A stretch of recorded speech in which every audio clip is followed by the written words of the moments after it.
Well, you guys ask me all the time about ways that you can disciple your young children, and I want to tell you about something I found that I think you're going to love. I am always searching for curriculum that's theologically solid, rich in apologetics, and wait for it, easy to use. And that's why I'm excited to tell you about the Answers Bible curriculum for homeschool from my friends at Answers in Genesis. This amazing program covers the entire Bible in just 4 years, and it was created specifically for kindergartners through fifth graders to be taught at the same time, which is going to save you time and simplify your day. You guys are going to get quality that you expect from AIG, and it's deep, fun, packed with truth, and designed to equip your kids to defend the faith. If you're ready to try it, head on over to answersbiblecurriculum.com/Heidi and download a free lesson to get started. That's answersbiblecurriculum.com/Heidi. Hey, everybody, this is Heidi St. John. Welcome to the Heidi St. John podcast. Today on the podcast, I am joined by Leslie Lewallen. She's a wife. She's a mom of 4. She's a former prosecutor and a current city council member. She also ran for Congress, just like I did, in Washington State's 3rd Congressional District. Leslie and I have become friends through all of these things. Leslie brings a strong voice for personal responsibility, limited government, transparency in government, and common sense leadership. I'm going to dive into lots of issues with Leslie today, but one of the main things we're going to touch on is the impact that you can have locally by getting involved in local politics. We hear an awful lot about federal politics. Certainly we hear about Congress and we hear about the Senate seats and obviously the presidential races every 4 years. But what's happening locally is determining the livability of our cities in every city across America. Leslie has a lot to say about that, and I think we're going to have a great conversation. This is the Heidi St. John podcast. Stick around. I think you're going to be encouraged.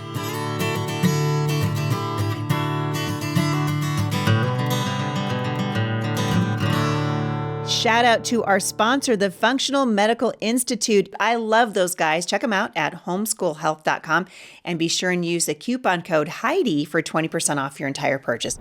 Thank you guys for tuning in today. Really happy that you're here. Before I jump into my interview with my friend Leslie, I want to remind you I've got a women's retreat coming up this fall, October 10th through the 12th. I will be in Twin Rocks at the Friends Conference Center there, and you guys are going to love this event. It is called Born for This, and I'm really trying to encourage a generation of women that you were literally born for this time in human history. You could have been born 100 years ago or 100 years from now, but God in His sovereignty said, no, this is your time. This is your season. The question is, what are we going to do with the time that we have? And so that's the theme for this year's conference. You can register right now by going to HeidiSt.John.com/events. Most of you know that my speaking season for July and August was canceled due to some medical issues I'm going through in my life. If you're interested in staying up to date on what's happening with me, the very best way to do that right now is to make sure that you're subscribed to my newsletter. And also I want to encourage you to subscribe to the podcast. If you're on Spotify, just hit that bell and that will make sure that you get the first of the downloads every time we release a new show, which we're going to be doing all throughout the summer months here. So thank you guys for your continued prayers. All right. I love the woman that's sitting in my studio today. She is a voice for reason, and heaven knows we need it here in Washington State. I've asked her to come on today because she's running again to stay on the Camas City Council, and I think her opinion is really important, not only for us locally, but also for those of you who are considering what's happening in your cities around the country. So Leslie, welcome back. Thank you, Heidi. Thank you. I love being here with you. Well, it's for so goodness much sake, fun. I mean, we could talk for hours. We really, really could. And I love to see people who care about their communities actually engaging instead of just, talking about it. You know me, I'm like a little less talk and a lot more action. Yep. And that's really what you've done. You kind of put your money where your mouth is, and you've put your name out there, and you ran for Congress, and you're currently sitting on the city council. Yes. So many issues happening in Washington State. We're dying in this state from bad leadership. We truly are. Yeah, we truly are. I mean, we've had Democrat control for over 40 years. Yeah. It's been one party rule. Yeah. And like your tagline, get off the bench. Yeah. That's what I did in 2021. I got off the bench. I didn't like what I was seeing happening to our country. Got off the bench. I went and knocked on a bunch of doors. I listened to people. I got elected, and then one thing leads to another. You start learning more about the issues. You start learning more about what really needs to change in your state. Yep. And so that led me to run for Congress. And as you know, what that's all about. Yep. And now I'm back to run for re-election for the city of Camas. And I have to say, and I've said this all along, local politics is the most important. Yep. All politics is local. All politics is local, and the best government is the most local government. As you know, that happens with our families too. Yeah. When you're in that nuclear family setting, that you know what your family needs are, and for local government, you know what your local needs are. You know what streets need to be paved. You know where the potholes are. You do. Yeah, You do. right. And I think you know where the potholes are in your city council. All those things. Why should? I think we've been ambivalent in this country for a very long time. We've just thought, we leave the politics up to what we would maybe call the political class, which is kind of a small group of people. I mean, it's less than 1% of the population that will ever run for Congress. You and I both have done that now. Yes. And an extraordinary. We're in a club. Girl, yes. We're in a club. Look at us, we're in a club. And I think I'm going to call it just the Get Off the Bench Club, right? Yeah. But why should every person that's listening to this right now care about what happens at the city council level? So what does happen, Leslie, at the city council level? What is the city council responsible for? So in our city, we're a strong mayor form of government, which just means that all of the hiring and firing of staff goes up through the city administrator and then up to the mayor. So our council, which is 7 individuals, we're really only responsible for the purse strings. So what do we spend money on for the city or not? So you're kind of like the Congress. Yes. For the city. Exactly. The local Congress. So we get to decide what we spend our budget monies on. And for me, it's all about priorities. Public safety should be first. Right. And some of the other needs come second. It'd be great if we were Santa Claus and could just dole out every gift It'd be great if we could use other people's money. Yeah, all and the that's time, the problem. even more than we already do. It's just other people's money. It is. It is, and that's a constant struggle that I have on city council is priorities. And we spent the first time we went through the biennial budget, we actually ranked projects by how important they were, or how if we might be subjecting ourselves to legal liability for safety reasons. So we went through this entire process, and then I'll never forget, who's one of the department heads came in and she was advocating for a number 1 and a number 2 project, but she's like, well, while we're doing that, let's just bring up this number 4, number 5 project. That totally rendered the entire process moot at that point. Right. And that's what I see all the time is the staff will come in and they'll say, well, we need to raise taxes so we can do X, Y, and Z. And then that never happens. Or before the ink's dry, they switch and they move the money to another like a project. bait and switch. Yeah, bait and switch. So it's really important that you have common sense folks that are involved locally that can say, no, hold on, wait a minute. That's not what the citizens have said that they want. That's not a priority to them. And we really need good people in there fighting. I mean, we're getting taxed to death in this state. Washington's the worst. I mean, our gas prices are going up again. I mean, you can thank the Democrats. Although I keep telling the listeners of the show, I mean, Washington State's almost single-handedly saving the planet now with all of our climate change garbage. All right. So you can thank us. We're the ones that are saving the planet. There's actually, and that's we're doing that. You're welcome. We're not though. We're not. There's absolutely, so we're spending a lot of money. Yeah. But there's no results. No. None. Well, and the climate change, it's a hoax. I mean, right. It's all of this climate change garbage. I have a term for it. You'll like it. What I call is it green fraud. Yeah. It's green fraud. You're appealing to people's sentiments and you're saying we're going to save the environment. We're going to be socially conscious and you'll feel really good about yourself and you'll feel so good that you won't even mind paying a few extra cents in our case a few extra dollars at the gas tank. But there's no impact. Right. None. Yeah. And I hear wasting our money just lighting it on fire. I just had a conversation with a gal Of course, you know I've got to bring it up. Light rail. Oh man, yeah. Across the I-5 bridge. It's the most expensive transportation project. Right, so that we can bring all the drugs and all the garbage and everything. And actually, don't even get me started on all the buses. So Jay and I have a running joke. When we see the buses going up and down, the main drag here, you guys, is called Mill Plain. And when Jay and I see the buses, these giant buses, and we're like, oh, look, it's a record. There's 3 people on the bus today. And we are spending so much money on public transportation, and people don't want to use it as a general rule. They want their cars. So they want their cars. And so Washington State's going to tax you out of being able to drive it. So this gal is arguing with me, well, it's going to be really good for the environment, the light rail. And I said, how's that? I said, because do you know how much cement and concrete it's going to take to actually construct the light rail? Right. It'll take years to even see a net zero. Are people really going to stop driving their cars and get on light rail? No, they're not. So, and I had the opportunity. Sorry, hit that. You're good. I had the opportunity to go to the United States Department of Transportation. I took Washington's Voice out there to Secretary Duffy's office. And you're right, ridership is abysmal. Yeah, people don't want light rail. They don't. So here's the interesting part. So in order to get federal funding, federal grants, you have to qualify. And so you have to have certain ridership. And so they were asking a lot of really, really, really good questions about light rail and the Interstate Bridge Replacement Project, IBR. And first of all, the TriMet operation in Oregon is bankrupt. Yeah. So, and their ridership numbers have been fudged. And so not only do I think they will not qualify for grant funding for light rail, when you look at, because this is the false narrative that the mayor of Vancouver and others like Greg Johnson, the IBR director, are peddling.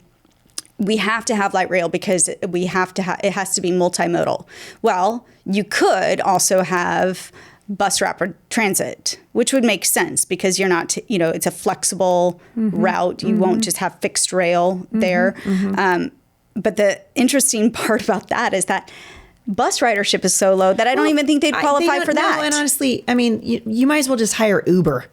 And that actually is the future. Yeah, the number of people that want to be on the buses, and I know this isn't the same everywhere, but we're not New York City. No. We're not downtown Detroit. People are not, we're not Seattle. People are not taking the train. They want their cars here. And I think this is a lot of the government trying to push you out of your vehicle and force you into, these are your options now. Yeah, well, build it, if we build it, they will come. Right. No. If you build it, they will not ride. If you build it, they won't walk. If you build it, you're just going to block up the extra lanes that we needed. And we're putting, $1 million a piece for those stupid bus stations that are littering now Mill Plain. So when you look at Washington State, we're a border state. I mean, we border on Canada, we border Oregon. So you have interstate commerce. We have 75 ports in Washington State. 17 of them are here in Southwest Washington.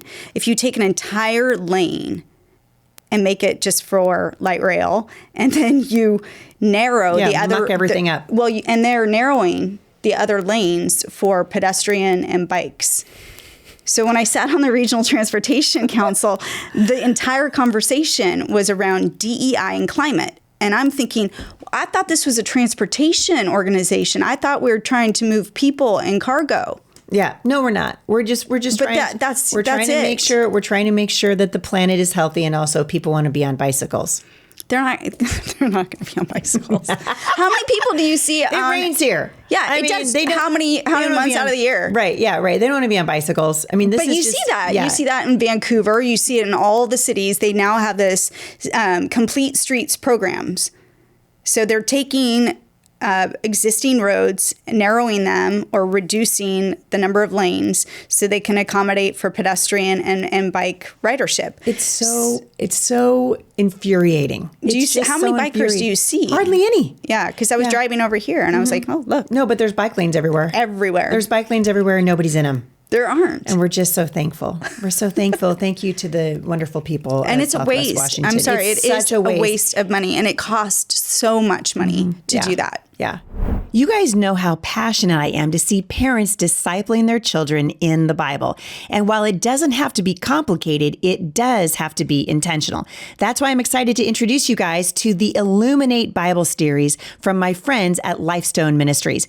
This is a Bible curriculum that's designed to grow with your child from first grade all the way through high school. So whether your child is just starting to read or asking deeper questions about faith and culture, Illuminate meets them right where they are and helps them build a lasting relationship with Jesus.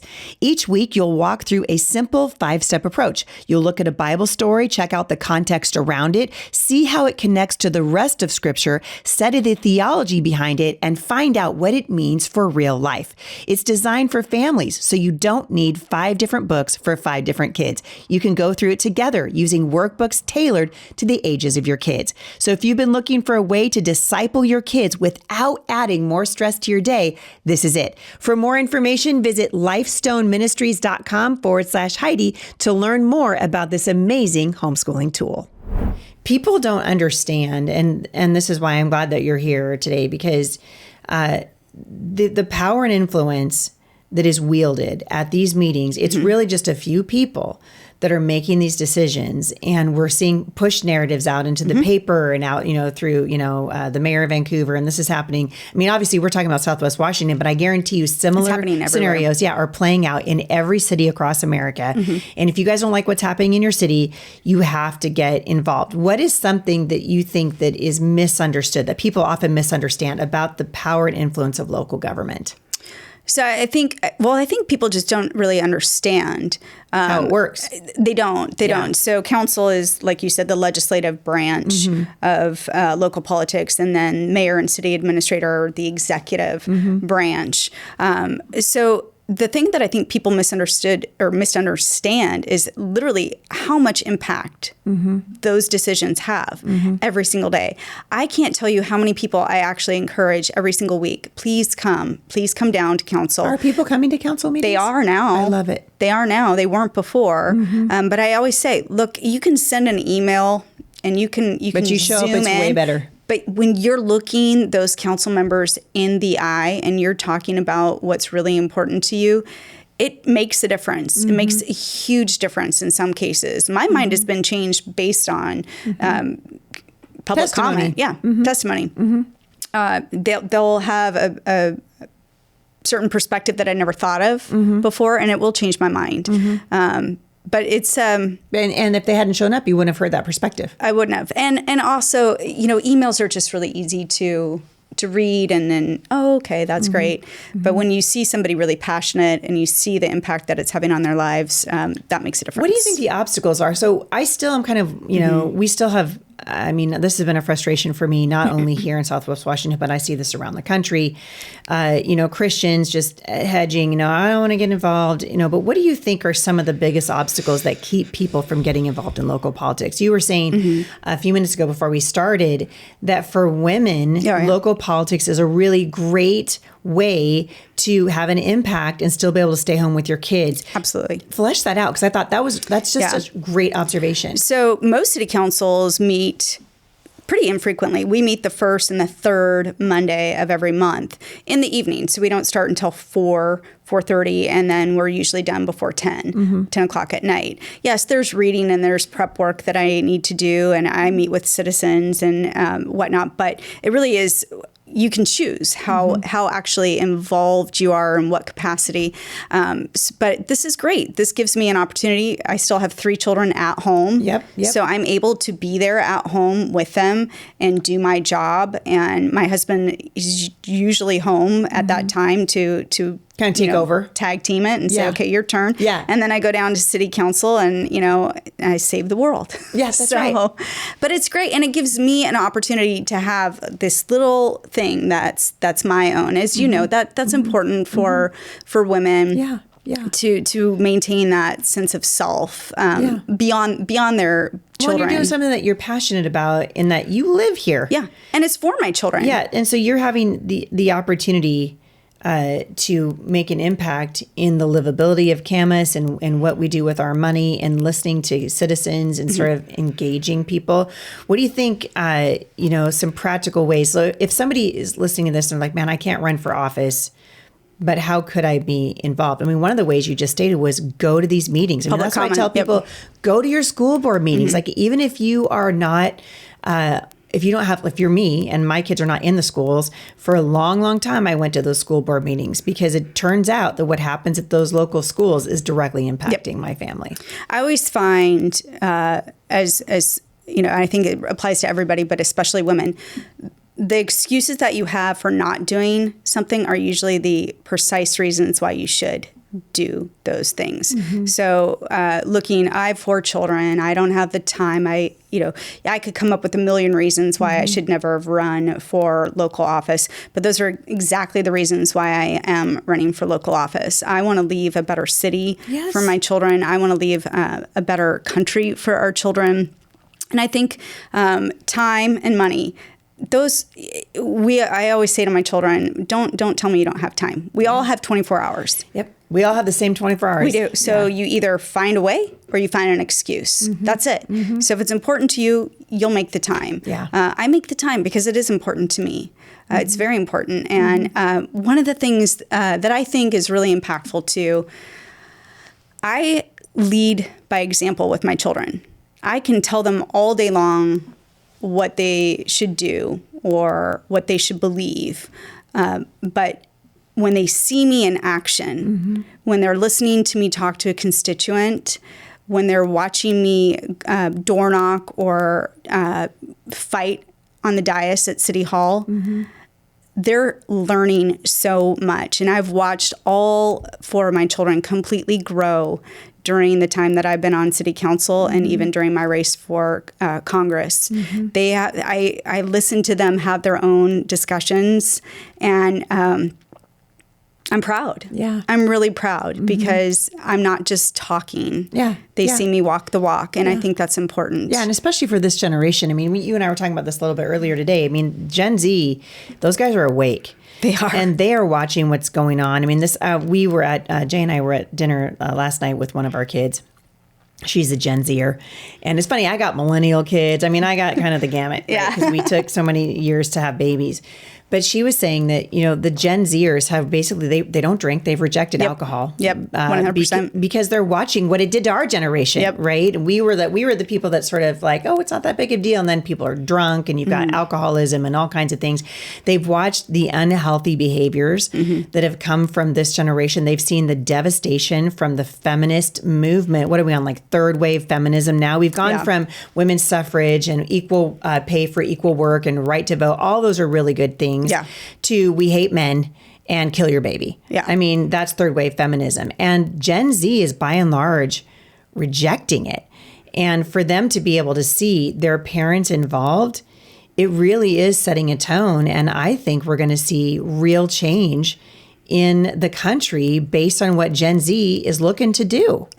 I completely agree. I have a lot of hope. Yeah, I do too. When I look at my son, Henry, I think this is exciting. These are exciting times. And I have to feel on some level that he's watched me get out there and fight and say, no, I'm not content just sitting on the bench or sitting on the sidelines. I'm going to roll my sleeves up. And it's tough. I mean, Yeah. And I don't want to scare anybody away because here we are saying, do it. Jump on in. Yeah, jump right into the lake of fire. and run for public office. But here's the deal.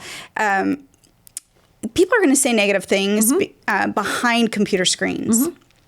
When you are out in your local community and when you're talking to people face to face, I find 9 out of 10 times you find a lot to agree on. Yes. You have the 90-10 issues, the 80-20 issues. Yep. So, and that's the other thing. You asked me about it earlier. It's not, especially local office, you don't really have the tribal partisanship between, Republicans and Democrats. You have issues that most people are concerned about. Like everybody wants a clean Camas Lake. People don't want taxes anymore. They don't want to be taxed to death. People, Too late. Yeah. Well, not in Camas. Right. We voted down every tax I recently. Love it. I know. Yes. I'm so glad because I live in Camas. Well, it's important, but you have to have people that are willing to say no. You have to have people that are willing to ask just basic common sense questions. And you would think that, oh, well, that just makes sense. No. Yeah. when you get in that environment and you have staff saying, well, this is what we're recommending and this is what we think is important, the most obvious questions, I always tell my peers, ask them, ask those obvious questions, because oftentimes that's where you find out, well, wait, that wasn't an obvious answer. Right. What they're trying to do isn't necessarily maybe above board or right to do with our money. You and I have observed that there's obviously, and everyone listening to this knows that there's corruption in the government. And what you have seen on the local level is it's systemic.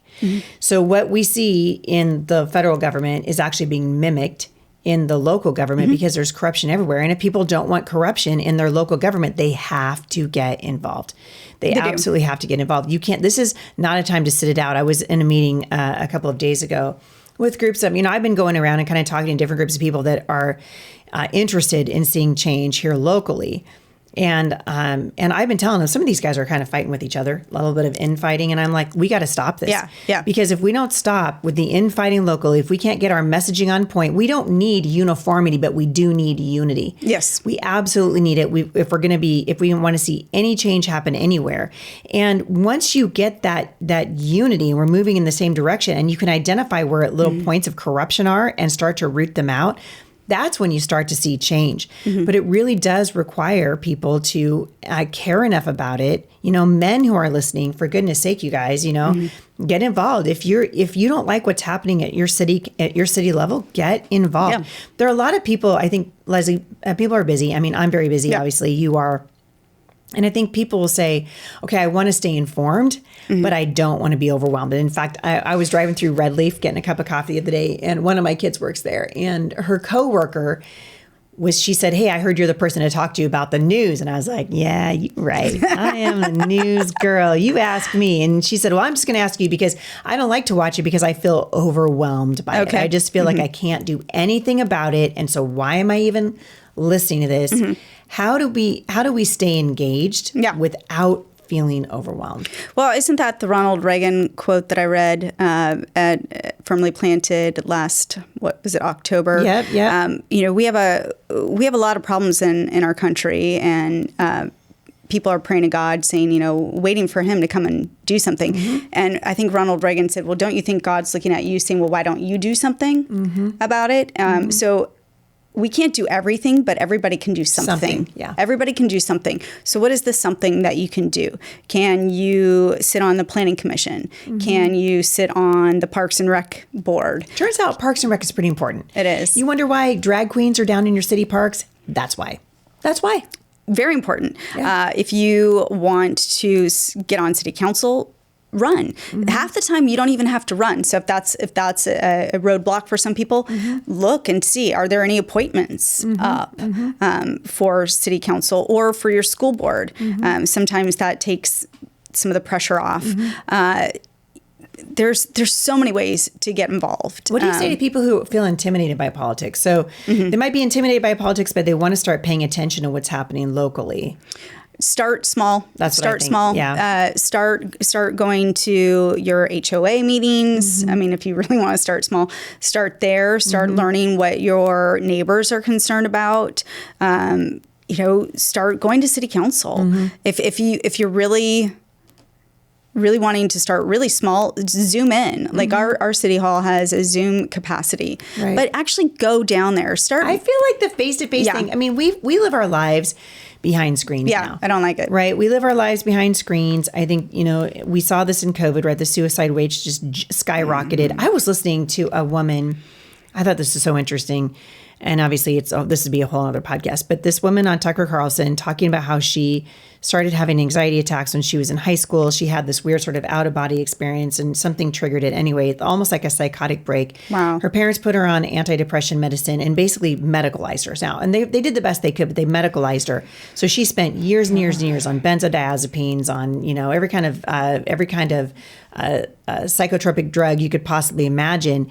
And she realized at some point along the line that they weren't helping her. And she ended up getting off of all of those drugs. She stopped going to therapy. And her big answer, and this is where it relates to what you and I are talking about, her big takeaway from that is we were created for community. She's like, most of us do not know who our neighbors are.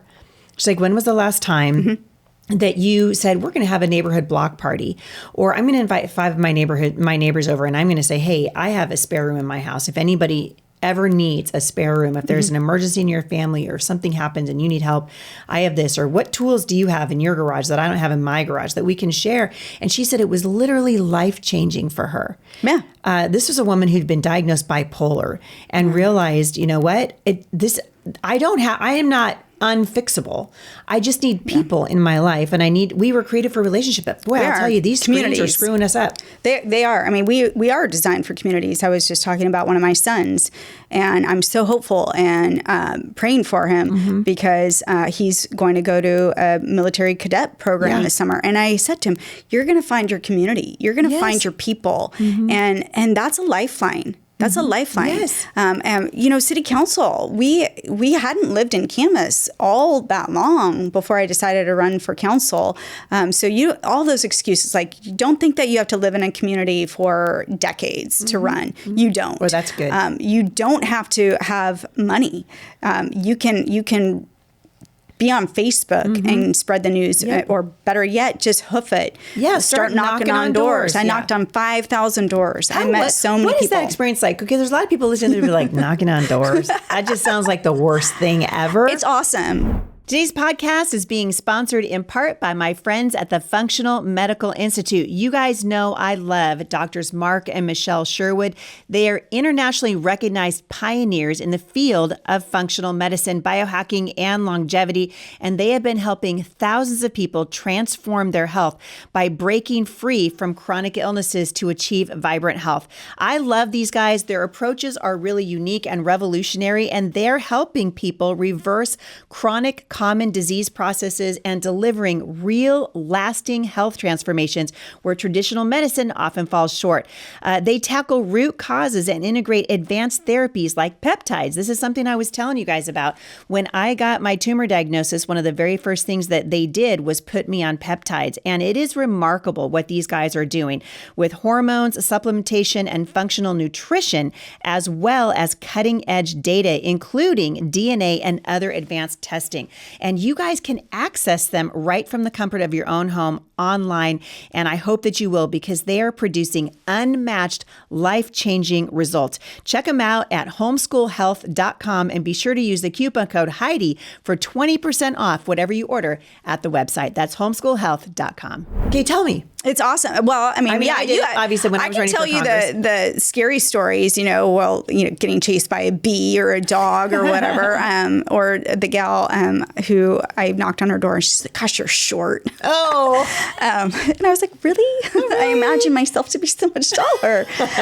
No, you do. You find people who will say to you, well, the first question they always ask, are you Republican or Democrat? And for a nonpartisan position, you just have to answer. You have to be honest. And say whatever you are. How do you answer that? You just go, I'm a Republican. I'm a registered Republican. Yeah. But then you start talking about the issues and you say, what's important to you? And that's what I liked to do when I was knocking on doors. Ask the questions. Open the conversation. What I also found, it's an opportunity to educate people. I knocked on one guy's door and he had thrown his ballot away. And I said, well, why'd you do that? And we had this huge conversation at his door. He dug it out of the garbage, didn't he? He did. Yeah. And he chased me down the street and he was like, is this you? He's like, I'm voting for you now. Because he did. He felt disengaged from his government and from his process. It's dehumanizing. Yeah. I think, you see somebody's name on a ballot and it's kind of dehumanizing. When you show up at the door, you've just turned into a person instead of a name. Exactly. Now you're a person. 9 out of 10 times, if you can actually touch someone, be face to face with them, they will most likely vote for you because you cared enough to show up. Yeah, you cared enough to show up. Yeah, and that's really it. And that's really why people should run for local office, because you care. Yeah. You care about your community, you care about your city, you care about your children. That's why you run. Yeah. And if you don't care, sit on the sidelines. I'd rather have you sit on the sidelines because I don't want you coming in and messing things up if you don't care. Right. And unfortunately, I think that's when good people don't get off the sidelines and they trust that somebody else is going to do it for them. Yeah. we wind up with people there that don't necessarily have the best intentions. Well, and you just said the that's the $5 billion question, has to do with trust. People don't trust their government anymore. They don't trust their local elected officials. They don't trust the things that they read in the newspaper. They don't trust what they see online. They don't trust the medical community. We don't trust big pharma. And these guys have earned it, right? And if there's one thing we all walked away with COVID, after COVID, it was, oh, hey, look, all the things we thought we could trust, all these institutions that we have put our faith in for so long are corrupt. So how do we start to rebuild trust then between our elected officials and the community? So that's what I ran on. It was transparency and accountability. What does that mean? So for me, it means casting a light on our government. What are they doing? Why are they doing it? And for what purpose? I went in asking all of those questions, and I was told, well, you're not being very civil. You're not being very nice. And I thought, no, I really want to know why. Because you're there to represent the people. I am. And they want you to ask those questions. So it's really, it's getting back to basics. It doesn't need to be that complicated. I always ask myself 2 questions before I make any kind of decision or any kind of vote. Is this a problem for government to fix? It's jurisdiction. That's a huge one, though, Heidi. I know. I mean, come on. You want to talk about fireworks? Ooh, yeah. You've got your nanny state who wants to get their fingers in every aspect of your life. We almost lost the ability to do fireworks this year. So close. I saw a conservative, I think it was Anne. Yeah. Who said she's going to vote against fireworks. And I'm like, listen, she's like, well, we're trying to keep you safe. Stop trying to keep me safe. I'm a grown up. I can keep myself safe. You want to keep people safe. Yeah. Outlaw homeless burning. Come on. I mean, I just toured Cressa, the emergency shelter. Well, no, it's the 911 call center. Oh, I haven't been there. Oh, you should. It's fascinating. So they take all the calls. The increase of homeless fires has skyrocketed, and then so all of our first responders. I'll have to come back for a whole nother. Honestly, a whole nother podcast. So did you? Well, I'll go on the little tangent. Yeah. So Clark County, we have our homeless council. And do they do anything?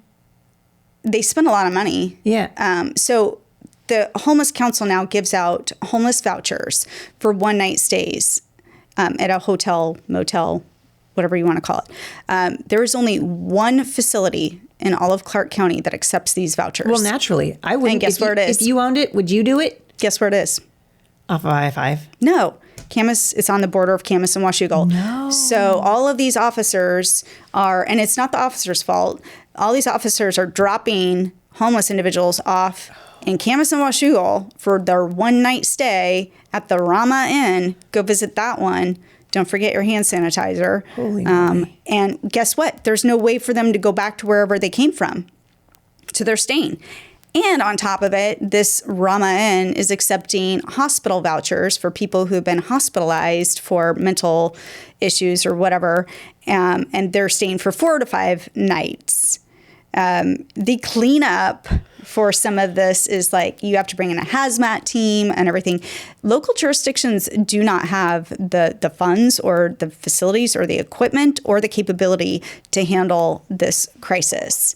But again, going back to the bridge, then thank you, Mary Ann. Go ahead, build less than 2 miles of light rail coming from Portland, where really every business has gone out of business. Oh, yeah, and they've left. The only people there are homeless people. Yeah, drug addicts and prostitutes. They're going to hop right on that light rail and come on over. You bet. And come over to Come Camas. over and dump your trash over here. Yeah, exactly.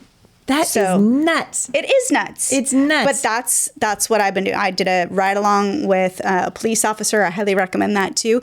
And for all of you guys, if you're considering running for local office, do a ride along with a police officer. It's fascinating. It's fascinating stuff. In fact, I did a ride along when I was running for Congress with Jeff Anaya, and I will tell you, like there was a guy who was speeding down down Mill Plain, speeding down Mill, going on like 70 miles an hour down Mill Plain, and so we pull a Yui. I'm like, that's so exciting! I'm like, I'm in my own. Like I feel like I'm like in an episode of I don't know. I'm going to date myself. Cops. I just thought of something from the 70s, whatever. But I'm in this, this cops and robbers chase, right? And we're going, and he gets the guy, right? He pulls him over, and he tells me, if something happens to me, if this guy shoots me, drive away. And I was like, no. Wait, what? But then what am I going to do? Get out of the car and get shot myself? I mean, I don't know. It was just things you never think about. Yeah.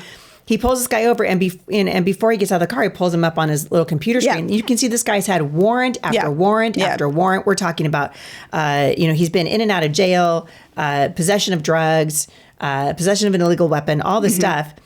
And he gives him a ticket, and he lets him go. And the guy's got an open bottle of alcohol in the car. No. And I'm like, why do you let him go? And he goes, because they just passed some so weird, stupid. This is remember? Yep. They passed this thing. It's catch and release. And he said, he said, I'm going to pull this guy over next week too, and I'm going to give him another ticket that he won't pay, and I'm going to let him go again. And somebody's going to get killed.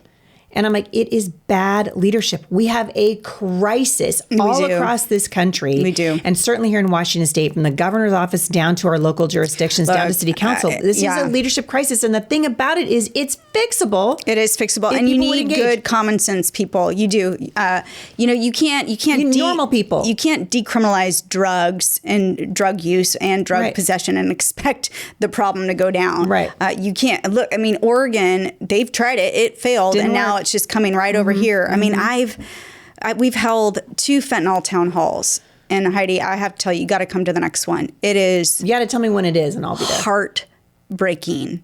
It is heartbreaking. I mean, you were sharing some of your medical struggles, and you've gotten a firsthand look at the medical care crisis in America. We have young adults and people who want help, who maybe started doing drugs, whatever, want help, can't get the help that they need. And in some cases, they finally do get the help that they need, only to be released back into the care of those who got them hooked on drugs to begin with. We've had so many young children die, so many from this. And they're marketing it to our children. I know what's at our schools right now. I know that drugs, they're not even just dealing drugs anymore. They're dealing guns. We have to have people who will run for office and get elected to office that will put a stop to this, who will protect our children and our loved ones. I wouldn't be able to live with myself if I was a law enforcement officer and I had to legally release somebody with an open container in their car. How could you live with yourself? No. And that's just like the story that I told you in Camas, where we had a drowning situation. You should tell that story. So it's crazy. Lackmas Lake, we have that bridge, and the kids, first warm day of the summer, they love to jump off, and the water's still cold, so sometimes they kind of go into shock. And there was a young adult that jumped off, couldn't swim, so our Camas Washougal Fire showed up within 3 minutes of the call, but they had to sit on the sidelines because they didn't have certain certification to go in and do a water rescue. So they waited 26 minutes for the Vancouver Fire Department to show up. And by that time, it was too late. Yeah. I mean, can you imagine? No, I can't. If I was there, I would just jump in. Why you don't just jump in? I don't. Well, I have so many questions. I mean, are you worried about getting sued? Yes. Are we all the above? Yeah, and so now someone's dead. Yeah. Oh, okay.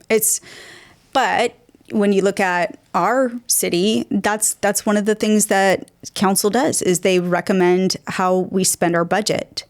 And I would rather see our money go towards fire and law enforcement and first responders and safety than go to some of what I believe are secondary issues. I mean, and I don't hate on me, people, because I think they're all important, but libraries and parks and some of the rest of it is a secondary issue. It's a nice to have, but it's not essential. Not public safety. Want to make sure if we can't fund our essential services, water, sewer, first responders, we shouldn't be looking at any. We shouldn't be looking at any of the rest of it. Right. We have that is our role. That is why I was elected, is to make those tough decisions. What do you think? And just to take it locally right now, what do you think the most pressing issues facing Camas are right now? taxation. Yeah. Honestly, taxation. You, Yeah, you right. yeah, right? I mean, people are struggling. Yeah. Gas prices are astronomical. Yep. Food prices are, Yep. I mean, have you seen Costco? You used to be able to go buy the 2-pack of flank steak because I've, you, I've got a big family. Yep. It's like $76 now. Insane. That's up even from 2023. It jumped from like $24 up to $50. Now it's like $72. Yeah. How do people live? I don't know. I mean, it's very frustrating. And then you got the property tax issue. I just think utility taxes, water taxes. It just seems to me that, and these guys never have to balance the budget. And so we're the ones, we have to balance our budgets because you can't balance yours. So frustrating. Out of Olympia, they just passed the highest tax hike in the history of Washington. Ever. I know. Ever. And leadership, people, it's leadership. It's the Fight. Democrats they control Washington state. But here's the deal, and this is what I think. Get into local government. Get your feet wet. See what it's about. Start learning your little pockets of influence because people are very influential. And you asked me that earlier. I don't think I even answered it, but somebody asked me at one point, well, what can you do? What can one person do? A lot. Yes. A lot. I mean, you can be the fire and and fire's catching. You light a fire and it builds and it burns. Sometimes it's a slow burn. Sometimes it's a quick burn, but you can inspire other people. I want to take a moment to say thank you to our sponsor today. Today's show is being sponsored in part by my friends at Give, Send, Go. And it's a pretty amazing partnership because months ago, before I received my medical diagnosis, we had been hoping to partner with this amazing company. And I had no idea that I was going to be on the receiving end of a Give, Send, Go campaign. But I can tell you it's been an incredible blessing for me. And I love what these guys are doing. They are really crowdfunding with a gospel message and sharing the light of Christ and helping us fulfill the mandate in Galatians 6:2, where we are really commanded to bear one another's burdens and in so doing fulfill the law of Christ. One of the things that's awesome about Give, Send, Go is that they have a prayer team that you can join and pray for the campaigns that you see online. So even if you can't give right now, you can pray. There is power in your prayers, and I love what the Lord is doing through the platform at Give, Send, Go. Check them out at givesendgo.com. When I got onto council, the votes were always 6-1. I was the one saying no. I was always the no vote. And now I see a shift. Yeah. Now they're 4-3 votes. Sometimes they're 5-2, sometimes even 5-2 in my favor. And then a couple of times, miraculously, we've had unanimous votes. Wow. Like we unanimously passed the resolution opposing light rail. I love that. So one person gets elected, starts working and influencing their peers. Yep. And then, so Camas came out with that resolution, and then guess what happened? Battleground, La Center, Washougal, they all started saying the same thing. Hey, don't tax us. Don't increase our sales tax for this boondoggle project that you want that's only going to bring crime and homelessness 100%. across the bridge. Yeah. So it's crazy that we're still talking about this because Southwest Washington has said we don't want this over and Three separate times, and they just continue to push. I mean, at one point, when do we get to pass a resolution that says you can't bring that before the voters for the next 5 years? We need a 5-year break from your That's actually a really good idea. Yeah, pass a resolution that says we've already done this and the voters have already spoken over and over and over again. We're going to pass a resolution that says you can't bring it to the table for 5 more years.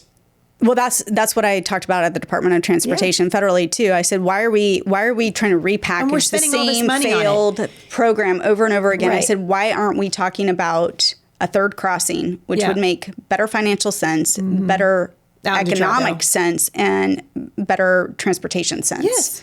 Yeah. Just makes all the sense in the world. Yeah, it makes all the sense in the world, and yet here we are. Yeah, it's so frustrating, kind of spinning. But that's something good too about being in local office. So even though I'm a city council member for Camas, I sit on those regional boards, and you have voting authority. So I specifically asked to get it put on the region. Yeah, transportation. Yeah, and I think that some of the folks in Camas were like, "Oh, sure, it's pretty boring." And I'm like, "Oh no, I know the teeth that it has." And so I specifically wanted on that. And C-Trans the same way. I mean, talk about corruption. Yeah. I mean, C-Tran, they booted, well, I'll say, I think Mayor Ann knew exactly what she was doing with Michelle Belcott this time. When she removed that, she's a Clark County Council member off of C-Tran because she didn't vote the way that she wanted her to vote, or she wasn't going to vote the way she wanted her to vote. Back in 2022, when I was on the Regional Transportation Council, I voted against the locally preferred alternative for the light rail. Mayor Ann called up our mayor in Camas and said, get your girl in line. She needs to apologize. Holy and moly. I want her censured. What? Yeah.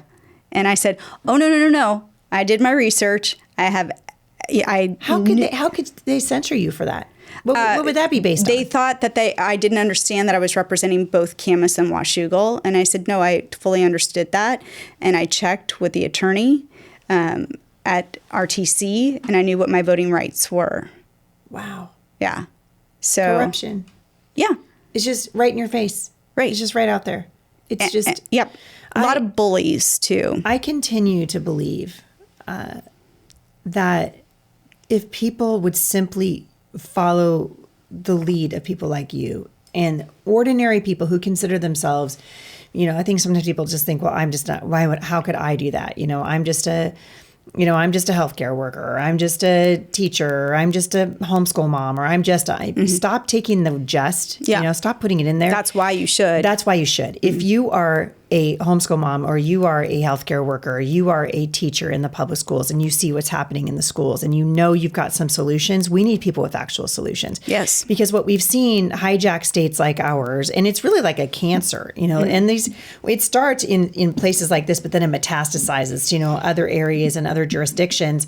And if you saw that this was happening and decided, I'm going to actually make my voice known instead of feeling, and I think there's apathy in Washington State right now because people are tired of losing. It's not even apathy. I think it's. Are they just I'm not trying to worn out? disagree with you. They're fatigued. Yeah, that's the word. That's the right word. They are tired of the tribalism and partisanship that they see with respect to politics, but that's at the state and federal level.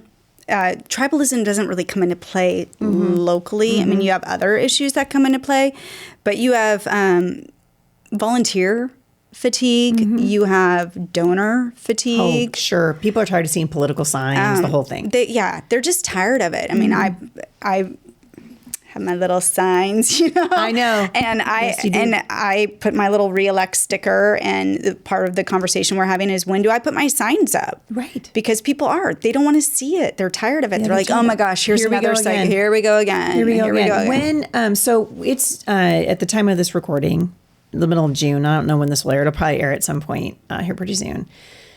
But you've got a primary coming up. Yep. Okay, I want to talk about the importance of primaries because primaries matter. This is when you actually get to choose who's going to run in the general. Wait. Do Democrats know that? Maybe. Wait. What's happening? They didn't have a primary, did they? They just picked someone. Yeah, they just picked someone. They anointed someone. They did. Mm-hmm. I thought they didn't want a king. But wait. There's a threat to democracy. What is happening? I don't know. But you've got a primary coming up in August 3rd, I think, is when we do primaries here in Washington State. Why are primaries so important, and why should people stop ignoring them? Primaries are when you find out who your candidates are moving forward. And you also, but it's an opportunity. That's when you do your League of Women Voters debates. That's when you campaign. That's when you engage in interviews with reporters. You get to test the candidate's mettle. And it's important. You get to see them under pressure, how they answer specific questions. And it also gives you a little bit of time to do your due diligence. I mean, is your candidate ethical?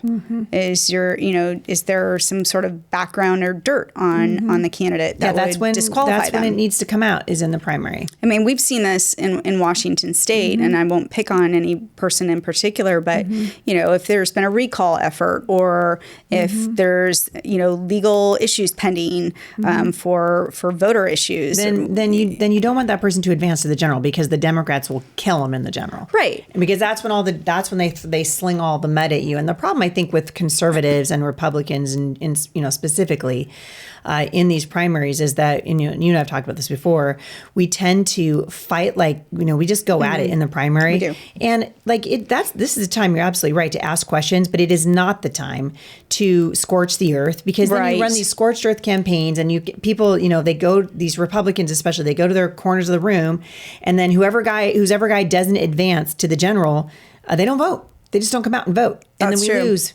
And that's, so I know that we're talking about local politics. And right now, I think the focus is on the local races, as it should be, But you've got that undercurrent of, hey, we have a midterm election coming up and Congress will be at the top of the ticket. Yep. And so you get a lot of people, though, who only get inspired and get off the bench and get off the couch when there's a federal election. When there's a bigger, a more prevalent, the one that's on the news every night and everybody's talking about it. The local is where it's at, and that's, to me, an opportunity to go out when I'm door knocking. I'm not just out there promoting myself or asking for votes. I'm out there educating people, saying this is why you need to vote, and this is why you need to vote in local. There we go.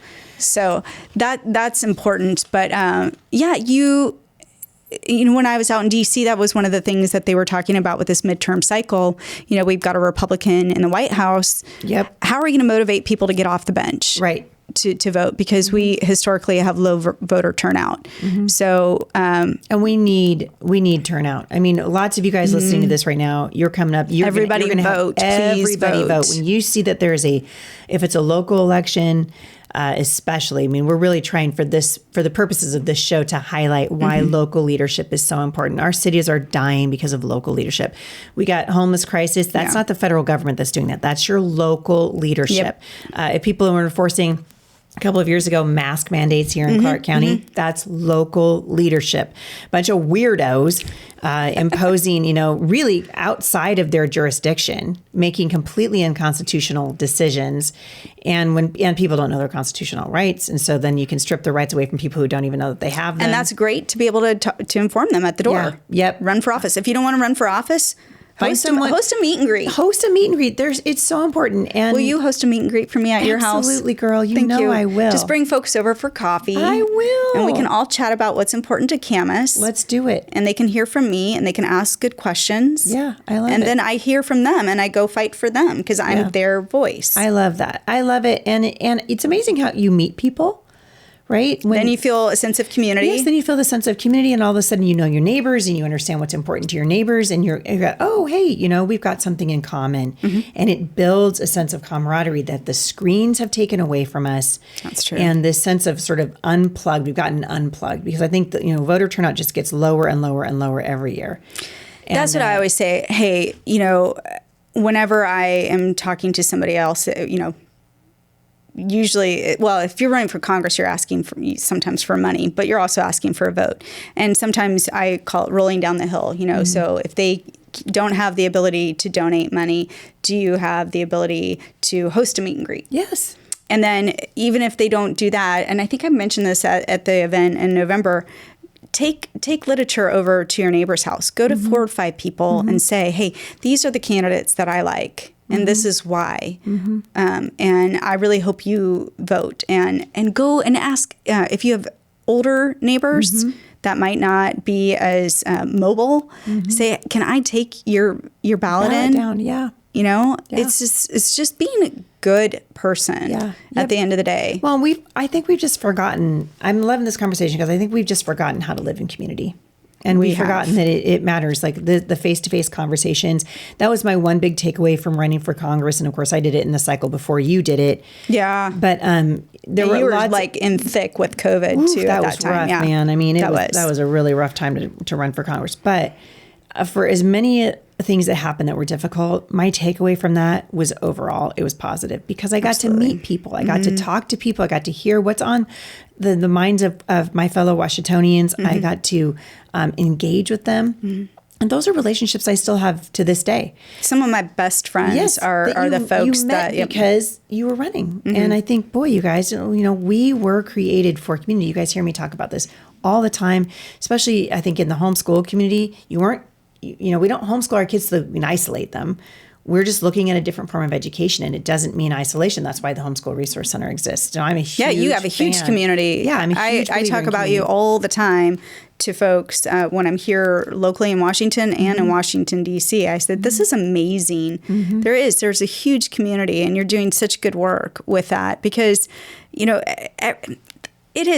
about humanization. Yes. And I always said this because when you're talking about education, there's this effort to have a one-size-fits-all approach with education, with government, with everything. And it doesn't work that way. Nope. I have 4 children. They all learn differently. They all have strengths, and they all have different challenges. And, I want to advocate for each of my individual children the best way for them to learn. Yeah. And the way that you do that is by meeting with those people. We got to get away from this, lobbing bombs at each other over the internet and actually start participating. And I think when we do that, we're going to see real change. If people are interested in, can anyone support your run? Anybody can support my run. They can donate to me, and I'll tell you where that money goes. The money goes for literature, for yard signs, for radio ads, all of it. And I use this platform for good. I use to educate people on why they should get involved in local government. I use it to show what we're doing at City Hall, what needs to be fixed, and building a better community, and basically limited government. Come on. I mean, really. Limited government. Actually, government. The smaller the government is, the better. More free you are. What did Grover Norquist say? He wants a government so small he can flush it down the drain. I love that. Yeah. So honestly, because we don't need a nanny state. No, we don't. I trust you. Yep.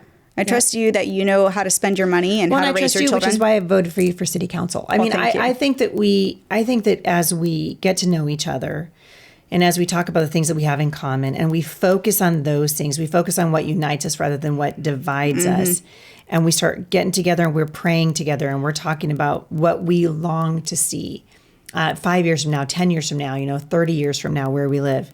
We're actually doing that for our grandchildren. At this point, we're doing it for our grandchildren and for the next generation. And we're going to plant trees that we may not live long enough to sit under the shade of. But we're not doing it for us. We're doing it for the next generation. Absolutely. Yeah, it's so true. Leslie, if people want to find you online, if they want to donate, how do they do it? They can go to www.leslie, L-E-S-L-I-E, for Camas, CAMAS.com. That's Leslie for Camas. LeslieForCamas.com. Leslie Lewallen, you're a national treasure. Thank you for coming on the show with me. Always fun to have you here. I'll come back anytime. Girl, we'll do it again. And we'll have so to many get topics. that meet and greet on the calendar. Yes, thank you. Let's do Appreciate it. All right, you guys, I hope that's been encouraging for you. Listen, wherever you are, you don't have to be in Washington State to care about what's happening in local politics. Find out what's going on where you are. Talk to the people at your church. You guys, we're having a really hard time getting good candidates to run. That's something that I think Leslie and I can talk about next time, like the importance of just getting good candidates out there, people who are willing to put their name on a ballot and go door knocking. Listen, if you can't run for Congress, find somebody who is and support him. If you can't run for city council, find someone who is and support him. You can support him with your time, your treasure, and your sacred honor, meaning you support him online. You say, I'm willing to put my name behind this person. You guys have influence. Every single person listening to this today, you have influence. Use the influence for good, and let's see our communities flourish. Thank you guys so much for listening. I really appreciate it. Remember, check out my friend Leslie, LeslieForCamas.com. I'd love to see Leslie get a bunch of national donations, you guys. Just a little bit of national donations. I love the love. Long way right here in the great state of Washington. We love you guys. We think Washington is worth it. Thank you for helping us. We think that the United States is worth fighting for, so let's do it together. You guys, I love you. Thanks for listening. I'll see you right back here again at the intersection of faith and culture. Parents of teens, listen up, because I have found an awesome Bible discipleship program that I think you're going to love. If you want your teens to own their faith instead of just regurgitating Bible facts, you need to know about RVL Discipleship, the curriculum. It's a powerful new curriculum that's been designed for homeschooled teens from our friends at Focus on the Family. Each lesson is taught by awesome Bible teacher Ray Vanderlyn. His semester-long course takes teens beyond fill-in-the-blank lessons to real-life application, helping them live out their faith with boldness and purpose. RVL curriculum is flexible, parent-friendly, and deeply engaging because it's been designed to spark real conversations about faith between you and your teens. Right now, you guys can get 2 free sample lessons at rvlcurriculum.com/ HSJ, plus 10% off when you purchase the curriculum with code Heidi10. You guys, discipleship matters. Let's raise our kids to become lifelong disciples of Jesus. Go to rvlcurriculum.com/HSJ today.